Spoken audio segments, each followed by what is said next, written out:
All right, let's see, folks. Where do we start? We got a lot to talk about tonight. Thanks for being with us. That's right. You got the American Adversaries Drive Time Prime Time Show coming to you live on FM 105.5 and AM 660 The Answer from the Mercury Free Broadcasting Studios. And don't forget, for the very best in Mercury Free dental care, call my dentist, Dr. James E. Hardy, at 407-678-3399. Don't forget to ask him about his great book, Mercury Free, and find out why you, like me, should be Mercury Free. I am Christopher Hart, along with the chairman of the board, Michael McBath, who's in the studio today. And I see you're not sporting your Hillary for Prison T-shirt today. You're going to have to get that thing ready to go, buddy. I know. I'm going to tell you, I took off or sooner. I mean, this could be before the end of the year, so I'm getting excited, but I'm getting my Say No to Crazy Joe. You know, I'm going to get those bumper stickers ready, too. So I think he's within a few weeks. So we'll be able to start plastering them all over. You love the shirt so much you wore it out already. Well, I know. Yeah, Lucas says he wore it out already. Yeah, but he has been wearing it. All right, and but speaking of wearing things, he's wearing that Pariscope. He's got it up on top of some wrestling mask he has on here tonight, folks. He looks better than normal to me. He does. You don't have to face the radio. That's right. He's got that now. He has the face for radio with the mask on. Anyway, you can see what we're doing here by going to our channel on YouTube, which is Adversaries TV. Type in Periscope, and thanks to General Lucas Paris, that's where we will be. General, that's right, because he is a member of the American Adversaries Army, like you too can be. All you have to do is go to our website, AmericanAdversariesRadio.com, and you can sign up right there in the recruiting office. Let's see, Jeff Sinnis is on the bridge, standing in again for Nick Cicero tonight. How you doing? How you doing? And he's going to be busy tonight. At least I hope so, folks. Have you been doing your homework? Do you have your questions ready? The number here is 407-774-8255, and we'll kick that contest off here in just a minute. We will be talking about Kevin McCarthy and the House goings on. We'll be talking about this fellow who got stabbed, who was one of the rescuers on the train over there in France. That's a very suspicious sort of thing happening. And later on in the show, we're going to have April Fogel on, and she's going to tell us about a conference that's going to be going on that she'll be speaking at here in Orlando this weekend. So we got a full show lined up, but first of all, you were beginning to tell me about some email you got there. You know, Chris, you know how we get these different emails, right? Oh, yeah. And I got one today, and it did interest me a little bit. It was an email reminding me of the boycott Disney protest. Now I'm thinking, what is that? And then as I read, here is the swinging liberal haven for gays, transgenders, lesbians, but it's okay, my God, they are importing workers under the H-1B visa to keep wages lower for their American workers. I mean, you know, come on, guys. You're out there fighting for all these supposedly freedoms for all these different groups, except for one thing. You're sinking your own American workers. You're out there bringing these people in. Congratulations. Nice job. Yeah, to add insult to injury, the Disney employees end up training their replacements. Isn't that unbelievable, really? Oh, my goodness. But it's, you know, this is... Unfortunately, what happens when you have too much government involved in the free enterprise system, and you have a wide open border, and you have policies by an administration who encourages this sort of thing. Don't you hate to see the phony facade of Disney? Well, I mean, I'm serious. Ironically, that's all it is. I mean, that's right. It's just a phony facade, and here they are getting rid of their American workers. And they're out there like they're protecting all the rights of all these different groups. Hey, how about forgetting that and give me a raise, okay, buddy? Yeah, exactly. But it's amazing. But once again, this is the course that our nation is on. This is why so many people believe our nation is on the wrong course. And speaking of that, we are going to run a contest today. We've invited you folks to write your questions up for President Obama, should you have the opportunity to be in a press conference or just run into him on the street. What would you ask our dear and glorious president? Mike would essentially ask him why he changed his name from Barry Sartoro to Barack Obama. Barack Hussein Obama. That's right. And that's right. That middle part, which I think is the most effective, I constantly leave out. However, the reason we do ask him that, because I would like to know, was that commitment to the future under of what? Islam. Yeah. I mean, I would put him right on the spot, and it makes me sick that the media who sit in that room don't ask questions like that and go right after him unmercifully, because we know he's a liar of the highest level. All right. So let's go ahead and kick it off. We'll take those questions all throughout the show. We'll decide in the last half hour of the show tonight from 6:30 to 7 who has the best question, and you'll win a $20 gift card to Cafe Positano, and I think I can get a $20 gift certificate out of David Levitt as well, who couldn't once again be here tonight. He wished he could, but as I told you last night, his campaign has been canceled because of the goings-on within the Libertarian Party, which when he comes in, he's going to fill us in detail.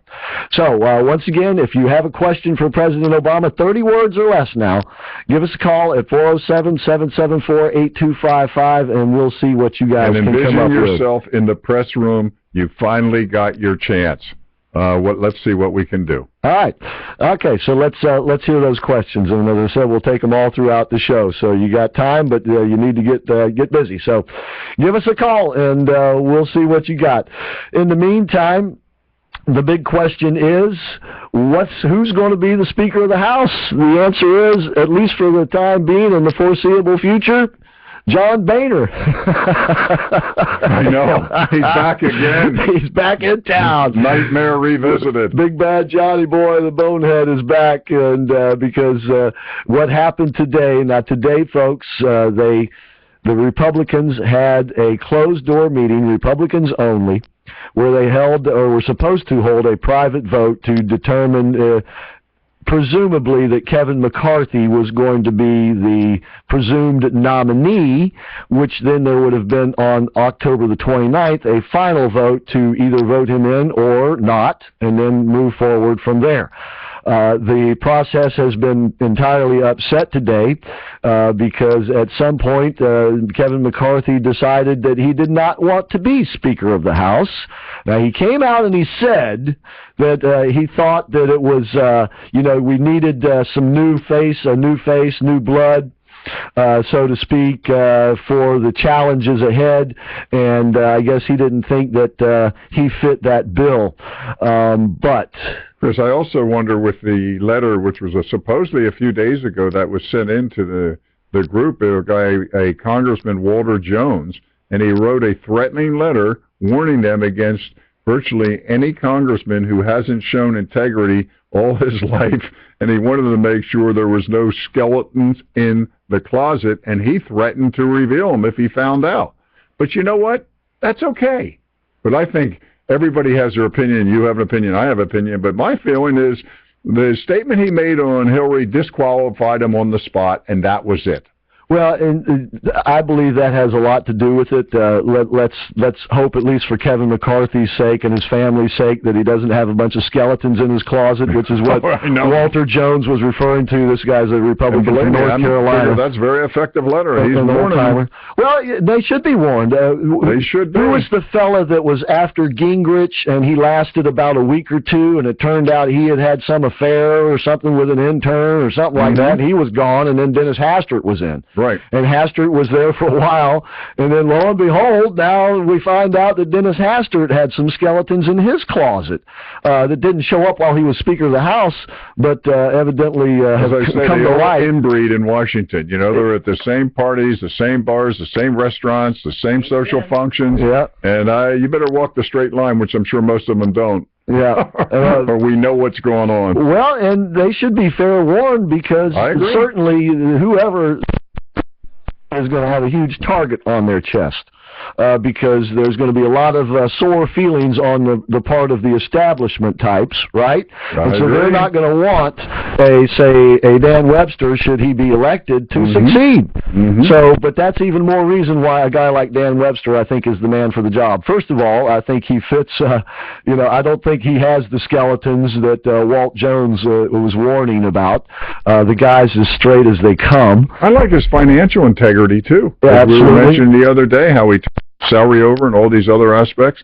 Yep. It's great to see somebody like that in Congress. He sets a great example. And really what you need in the speakership is somebody who knows the rules inside and out. Okay, what are those rules of meetings? I forget what they're called, but there's like an official book, And I know what you're talking about. And if you know exactly all the rules and how you can use them to your advantage, you can get a lot more done. Not just that, but the fact that he wants to run the House the way it should be run, rather than from the top down, more or less from the bottom up. Yep. So I think he's the man for the job. All right, looks like we got a couple of contestants on the line, so let's get this contest started. Get your judgment hat on, because we're looking for the now hold on. question. I got to write it down now. Yeah, I got to get something to write on. We're talking big money on this one. All right. Great opportunity for somebody. All right. Let's go to Al, and we'll call you Al number 1, since you're the first Al, in case one of the other Als call. But thanks for calling, Al. Appreciate you being out there. Yes, sir. I think there's only 2 of us, so we'll be Al number 1 and Al number 2. Okay, you're number 1 today. All right, cool. I guess mine isn't as snazzy and catchy as everyone else's, but I guess my question is, in the NDAA, the act that he signed in, I think in 2010 or 11, it says that the government has the right to illegally detain, imprison, and determine guilt of American citizens on American soil. And my question is, Go ahead. Why shouldn't the American people detain, imprison, I can see what's coming, and come up with a guilty verdict for him? Why shouldn't we do that to him, since it is illegal for him to sign something like that into? Al, you got the right mode. This is good. All right. Why shouldn't the American people detain? That was a good one, Chris. You, Mr. President, for signing. Okay. Detain, imprison, and determine guilt.